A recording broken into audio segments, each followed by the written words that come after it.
باللہ والیوم الآخر، جو اللہ پر ایمان لایا اور آخرت کے دن پر ایمان لایا.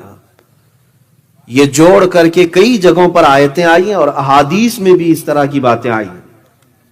اللہ پر ایمان لانا اور قیامت کے دن پر ایمان لانا. اس سے آپ اندازہ کر سکتے ہیں کہ مسلمان کے لیے آخرت پر ایمان رکھنا کتنا اہم ہے. اللہ پر تو ایمان رکھتا ہے، یقین رکھتا ہے، لیکن اگر آخرت پر وہ یقین نہیں رکھتا تو گویا کہ وہ مسلمان ہی نہیں، اس کا ایمان ہی نہیں. قیامت کے دن پر ایمان لانا یہ ہمارے بنیاد میں سے ہے، اسلام کی جڑوں میں سے ہے. سب سے پہلے تو ہر مسلمان کو اپنا عقیدہ معلوم ہونا چاہیے کہ عقیدہ کہتے کسے ہیں. میرے عزیزو، ایمان کسے کہتے ہیں؟ ایمان کیا ہے؟ آپ جب پوچھیں گے اور یا سیکھیں گے تو آپ کو پتا چلے گا 7 چیزوں پر یقین رکھنے کا نام ایمان ہے. اور یقین دل سے رکھا جاتا ہے، یقین کا تعلق دل سے ہے. وہ 7 چیزیں کیا ہیں جس کو خود میرے آقا صلی اللہ تعالی علیہ وسلم نے ارشاد فرمایا ہے. اللہ پر یقین رکھنا، دوسرے اللہ کے فرشتوں پر یقین رکھنا، تیسرے اللہ کی کتابوں پر یقین رکھنا، چوتھے اللہ کے رسولوں پر، تمام نبیوں اور رسولوں پر یقین رکھنا، پانچویں قیامت کے دن پر یقین رکھنا، اور چھٹے تقدیر پر یقین رکھنا. جو کچھ بھی ہماری زندگی میں اچھا یا برا ہوگا وہ اللہ کی مرضی سے ہوگا. اور 7ویں چیز ہے مرنے کے بعد دوبارہ زندہ کیے جانے پر یقین رکھنا، جس کو ایمان مفصل بھی آپ کہتے ہیں. آمنت باللہ وملائکتہ وکتبہ ورسلہ والیوم الآخر والقدر خیرہ وشرہ من اللہ تعالی والبعث بعد الموت. یہ عربی کا میں نے ترجمہ کر دیا، جو 7 چیزیں میں نے آپ کو گنایا ہے. ایمان مفصل میں 5ویں نمبر پر جو عقیدہ ہے ہمارا وہ قیامت کے دن پر یقین رکھنا. اس میں ذرا برابر بھی کسی نے شک کیا تو اس کا ایمان ہی ختم ہو گیا. قیامت آئے گی کہ نہیں آئے گی اگر سوچتا بھی ہے، شک کرتا ہے. اسی لیے قرآن کی آیت 17ویں پارے کی میں نے تلاوت کی آپ کے سامنے، سورہ حج کی. اللہ تعالیٰ فرماتا ہے وَأَنَّ السَّاعَةَ آتِيَةٌ لَا رَيْبَ فِيهَا، قیامت آ کر رہے گی، اس میں کوئی شک نہیں. اللہ فرماتا ہے قیامت آئے گی، اس میں کوئی شک نہیں. وَأَنَّ اللَّهَ يَبْعَثُ مَن فِي الْقُبُورِ، قرآن کہتا ہے اور اللہ بے شک جتنے لوگ بھی قبروں میں ہیں سب کو دوبارہ اٹھائے گا. جو بھی قبروں میں ہیں ان سب کو اٹھایا جائے گا. یہ قیامت کے دن کا تذکرہ قرآن پاک میں بیشتر مقامات پر ہے. میں اپنی بساط کے مطابق ہی عرض کروں 30 پاروں میں قرآن کے کوئی پارہ ایسا نہیں جو قیامت کے ذکر سے خالی ہو. کوئی پارہ نہیں ہے، ہر پارے میں قرآن پاک میں قیامت کا ذکر ضرور آیا ہے. میرے عزیزو، مسلمان کے لیے جب یہ بتایا گیا کہ قیامت کا آنا حق ہے تو اب اس کے متعلق معلومات بھی حاصل کرنا مسلمان کا ہی فریضہ ہے. ہمیں معلوم کرنا چاہیے یہ قیامت کیا چیز ہے، کیسے آئے گی، اس کے بعد کیا ہوگا. مختصر سی باتیں بیانات میں ہم سنتے ہی رہتے ہیں، لیکن ایک بات یاد رکھیں، اللہ کے نبی صلی اللہ تعالی علیہ وسلم نے جو معاشرے میں اپنے مدینہ طیبہ میں، مکہ مکرمہ میں جو جان ڈال دی ان کے درمیان، کون سی ایسی چیز جو سب سے زیادہ ان کے دلوں کو موہ لیتی تھی؟ وہ رسول کریم صلی اللہ تعالی علیہ وسلم کی موعظت حسنہ جو آخرت پر میرے آقا بیان کرتے تھے. آخرت پر میرے آقا کے کثرت سے بیانات ہیں جس کی وجہ سے دل موم ہو جاتا تھا، نرم ہو جاتا تھا. یہاں تک کہ اگر کوئی زور سے ہنستا بھی تھا تو حضور یہ پوچھتے تو نے آخرت کی کتنی تیاری کر لی؟ آخرت کی تو نے کتنی تیاری کری؟ ہر بات کو رسول کریم صلی اللہ تعالی علیہ وسلم نے آخرت سے جوڑ کر کے رکھا ہے. یہاں تک کہ اللہ کے حبیب صلی اللہ تعالی علیہ وسلم نے آخرت کا تذکرہ اتنا فرمایا. میں آپ کو ایک بات چیلنج کے ساتھ کہہ دوں، اگر ہمارے اسلامی عقیدے میں قیامت کا ذکر نکال دو تو اسلام پورا کھوکھلا ہو جائے گا، ختم ہو جائے گا. کیوں جانتے ہیں؟ ہمارا سارا دار و مدار قیامت سے جڑا ہوا ہے. آج آپ فجر کی نماز کے لیے اٹھ کر کے دوڑے دوڑے جا رہے ہیں تو آپ کو ڈر ہے کہ میرا حساب ہونے والا ہے. آپ چوری سے بچتے ہیں تو اسی بات سے کہ آپ کو ڈر ہے کہ اللہ کے ہاں حساب ہونا ہے، قیامت کا دن آنے والا ہے. ہمیں سب کو 14 صدیوں سے اسی بات کا ڈر سنایا گیا ہے کہ ایک دن آئے گا جب اللہ تعالیٰ ہر چیز کو سامنے لائے گا. جو پوری سورہ ہے زلزال، اللہ فرماتا اذا زلزلت الارض زلزالها واخرجت الارض اثقالها، جب زمین میں زلزلے آ جائیں گے اور اپنی بوجھل چیزیں سب زمین باہر نکال دے گی. یومئذ تحدث اخبارها، اور یہ وہ دن ہوگا کہ زمین اپنے اندر کی ساری چیزیں خبر دے گی باہر. جو کچھ بھی رب تبارک و تعالیٰ نے اسے امانت کے طور پر دیا. اور پھر یہ آیت میں یومئذ یصدر الناس اشتاتا، جماعت در جماعت لوگوں کو لایا جائے گا میدان میں، لیروا اعمالهم، تاکہ ان کے اعمال انہیں دکھائے جائیں. فمن يعمل مثقال ذرة خيرا يره ومن يعمل مثقال ذرة شرا يره، جو رائی کے دانے کے برابر بھی نیکی کیا ہوگا اللہ اسے وہ بھی دکھائے گا، اور جو رائی کے دانے کے برابر برائی کیا ہوگا اللہ اسے وہ بھی دکھائے گا. یہ جو ڈر ہے، یہ جو خوف ہے، اسی نے ہم سب کو سیدھا کر کے رکھا ہوا ہے. اگر قیامت کا تصور نکال دو، آخرت کا خوف نکال دو، تو پھر آدمی جو چاہے وہ کرے گا. اسی لیے میرے آقا صلی اللہ تعالی علیہ وسلم نے فرمایا اذا لم تستحی فاصنع ما شئت، جب تجھے حیا نکل جائے، اللہ سے ڈر نکل جائے، تو تو جو چاہے وہ کر لے، جو چاہے کر لے. میرے عزیزو، اسلام کا جو بنیادی عقیدہ ہے وہ آخرت کا تصور، آخرت کا خوف. کاش ہم اپنے بچوں کو پولیس، بڈھے اور بڈھیوں اور گڈیوں سے ڈرانے کی بجائے آخرت کا ڈر لگاتے. سیدنا حسن اور سیدنا امام حسین رضی اللہ تعالیٰ، بچپن کی بات ہے، دونوں میں آپس میں کچھ تکرار ہو گئی، جھگڑ پڑے، اور سیدتنا فاطمہ الزہرا رضی اللہ تعالیٰ عنہا کے پاس دونوں آئے. ابھی دونوں کی شکایت چل ہی رہی تھی. ماں نے صرف اتنا کہا کہ بیٹا میں یہ نہیں جانتی کہ تم میں سے پہل کس نے کیا، غلطی کس نے کیا.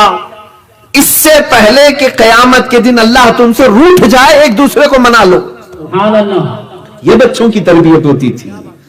یہ اہل بیت کا گھرانہ ہے جہاں بچوں کی تربیت میں بھی 4 سال کے 5 سال کے بچوں کو یہ ڈر سنایا جاتا تھا کہ اللہ کہیں تجھ سے روٹھ نہ جائے، اللہ ناراض نہ ہو جائے. عزیزان گرامی وقار، اسلام کا پورا مدار آخرت پر ہے. ہم یہاں جو جی رہے ہیں اسی انتظار میں تو جی رہے ہیں، ہماری اصل زندگی یہ نہیں ہے. میں یہ قیامت کی تذکرے سے پہلے آپ کو یہ بتانا چاہتا ہوں کہ قیامت ہے کیا اسلام میں. قرآن پڑھو آپ، جگہ جگہ پر اللہ تعالیٰ نے اس کے آنے کے متعلق بیانات فرمائے ہیں. رب تعالیٰ فرماتا ہے القاریۃ ما القاریۃ وما ادراک ما القاریۃ، کھڑکا دینے والی. فاضل بریلوی رحمت اللہ علیہ نے فرمایا دل دہلا دینے والی. تو کیا جانے کہ دل دہلانے والی کیا چیز ہے. یوم یکون الناس کالفراش المبثوث، یہ وہ دن ہوگا جب ہر جگہ سے کھڑک کی آواز آئے گی، کھڑکانے والی آواز آئی. یہ وہ دن ہوگا جب لوگ ٹوٹے پتنگوں کی طرح ادھر ادھر بکھرے ہوں گے. وَتَكُونُ الْجِبَالُ كَالْعِهْنِ الْمَنْفُوشِ، اور بڑے بڑے پہاڑ روئی کے پھائے کی طرح اڑ رہے ہوں گے. یہ وہ دن ہوگا. رب تبارک و تعالیٰ نے فرمایا قیامت کے دن کے متعلق، قیامت کے کئی نام آئے ہیں قرآن میں. یوم القیامہ ہے، اور اللہ رب العزت نے قسم یاد فرمائی لا اقسم بیوم القیامہ، قسم ہے قیامت کے دن کی. اور پھر اللہ تعالیٰ یہ فرماتا ہے ایحسب الانسان ان لن نجمع عظامہ، انسان کیا یہ سوچ کر کے بیٹھا ہے کہ ہم اس کی ہڈیاں نہیں جما سکیں گے، ہم اس کی ہڈیاں نہیں جمائیں گے. اللہ تعالیٰ فرماتا بلا قادرین علی ان نسوی بنانا، بلکہ ہم تو قادر ہیں، ہر پور کو جوڑ دیں گے، ہر ٹکڑے کو اللہ رب العزت جوڑ دے گا. یہ قیامت کے دن کے متعلق سورہ قیامہ میں بھی تذکرہ ہے. پوری سورہ کا نام قیامہ ہے. اور قرآن پاک کی ابھی میں جلد سے آپ کی طرف آؤں گا، میں اکتاہٹ میں آپ کو نہیں لے آؤں گا. اب قرآن کی آیتیں کم از کم 100 آیتیں میں تلاوت کر سکتا ہوں قیامت کے متعلق. اتنا تذکرہ ہے قرآن پاک میں قیامت کے متعلق. ارے جو نماز آپ پڑھتے ہو شروع میں ہی مجھے بتاؤ کوئی رکعت آپ کی سورہ فاتحہ سے خالی ہوتی ہے؟ آپ سب سے پہلے اپنے رب کی حمد بیان کرتے ہیں، الحمدللہ رب العالمین الرحمن الرحیم، تمام تعریفیں اس اللہ کے لیے جو سارے جہانوں کو پالنے والا ہے، رحمان ہے، رحیم ہے. اس کے بعد سیدھے جس کا تذکرہ آتا ہے وہ مالک یوم الدین، قیامت کے دن کا مالک، یوم جزا کا مالک۔ قیامت کا ہی تذکرہ آ گیا، اللہ کی صفت بیان کرنے میں، اللہ کی تعریف بیان کرنے میں بھی سب سے پہلی چیز کیا آئی؟ مالک یوم الدین، وہ قیامت کے دن کا مالک ہے، روز جزا کا مالک ہے۔ عزیزان گرامی اوقات، وہاں پر اللہ انسانوں کا بھی مالک ہے، زمین کا مالک ہے، آسمانوں کا مالک ہے، وہ ساری کائنات کا مالک ہے، لیکن رب نے تذکرہ کس کا فرمایا؟ یوم الدین، وہ روز جزا کا مالک ہے۔ اس لیے کہ یہ کوئی بہت ہی بڑی چیز ہوگی تبھی تو اس کا تذکرہ آیا ہے، مالک یوم الدین۔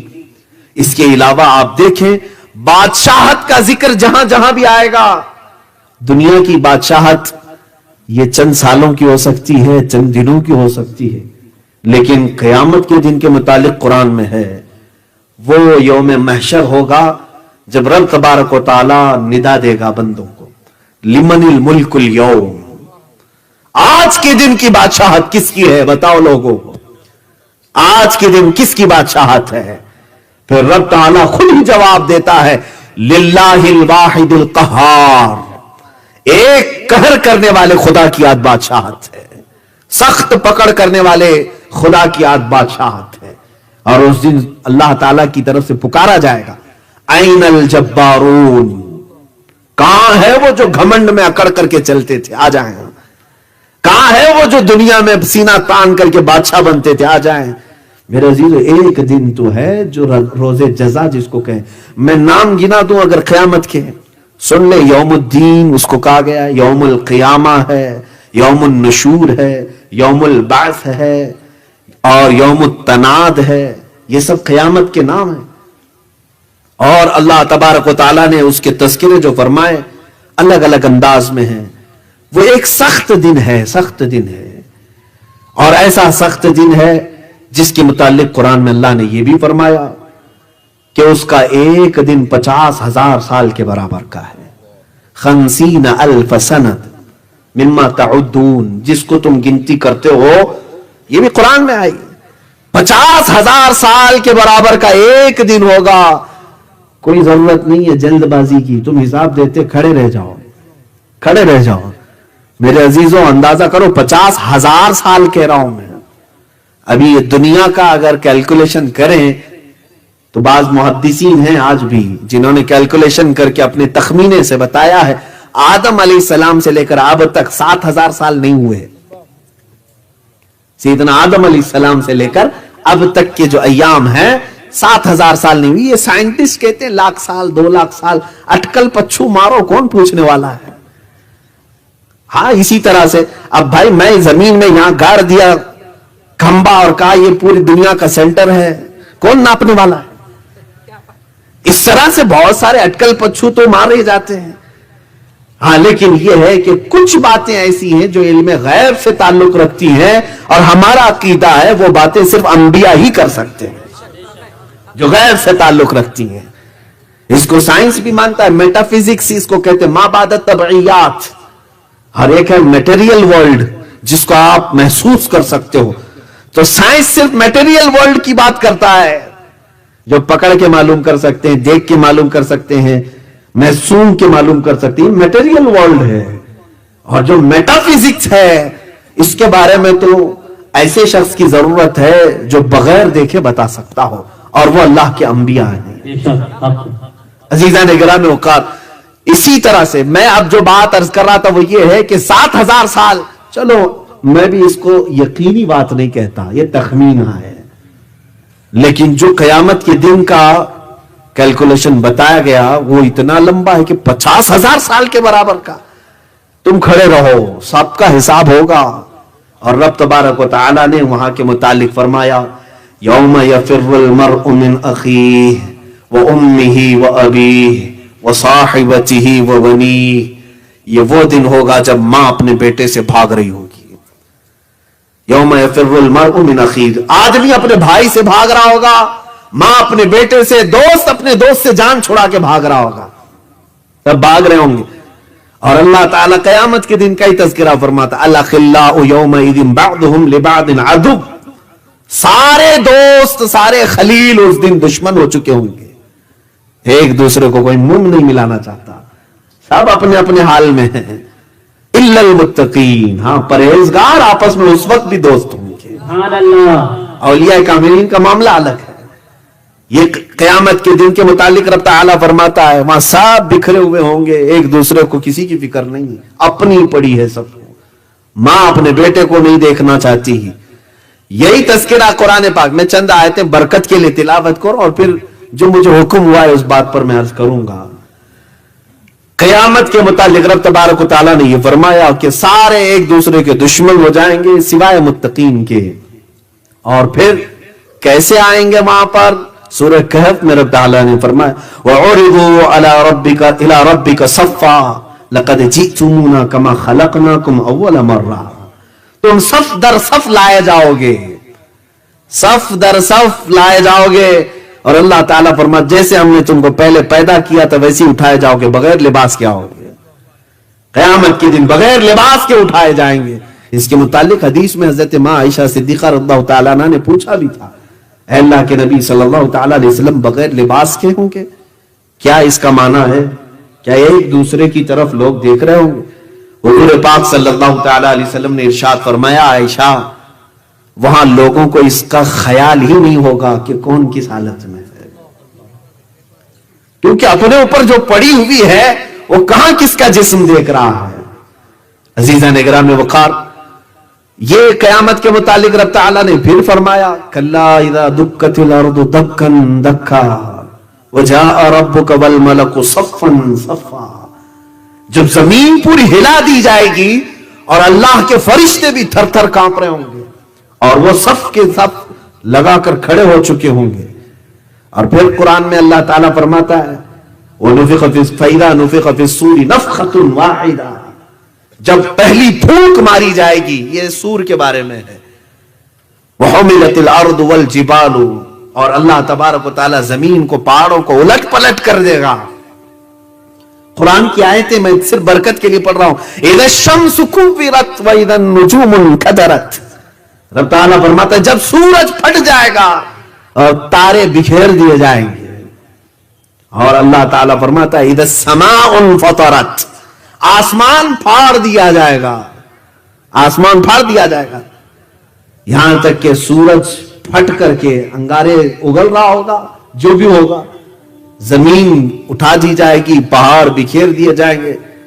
یہ تمام معاملات قیامت کے ہیں کہ کس طرح آنے والی ہے۔ دل دہلا دینے والی جو بات آئی اس پر میں نے یہ تفسیر عرض کیا۔ قرآن پاک میں اللہ نے فرمایا القاریعۃ ملقاریعہ، وہ دل دہلا دینے والی ہے، تم کیا جانو کہ دل دہلانے والی کیا چیز ہے۔ میرے عزیزو، اتنی باتیں جو میں نے عرض کیا، یہاں ایک پٹاخہ اڑے تو کتنوں کا دل دھڑکتا ہے، وہ قیامت کے سور پھونکے جائیں تو نہ جانے کیا کیا ہوگا، کیسے کیسے دل دہلیں گے۔ ہاں، دل ہی نہیں دہلیں گے۔ سنو، قرآن کہتا ہے یوم ترونها تذهل كل مرضعة عما ارضعت وتضع كل ذات حمل حملها وترى الناس سكارى وما هم بسكارى۔ قرآن میں اللہ تعالیٰ فرماتا ہے یہ وہ دن ہوگا جب تم دیکھو گے حاملہ عورتوں کے بچے باہر نکل آئیں گے۔ قیامت کے دن کے متعلق وَتَضَعُ كُلُّ ذَاتِ حَمْلٍ حَمْلَهَا، اپنا حمل باہر نکال دے گی عورت، ڈر کے مارے بچے باہر نکل چکے ہوں گے۔ اب اندازہ کرو دلوں کا حال کیا ہو چکا ہوگا۔ یہ قیامت ہے، قیامت آنے والی ہے۔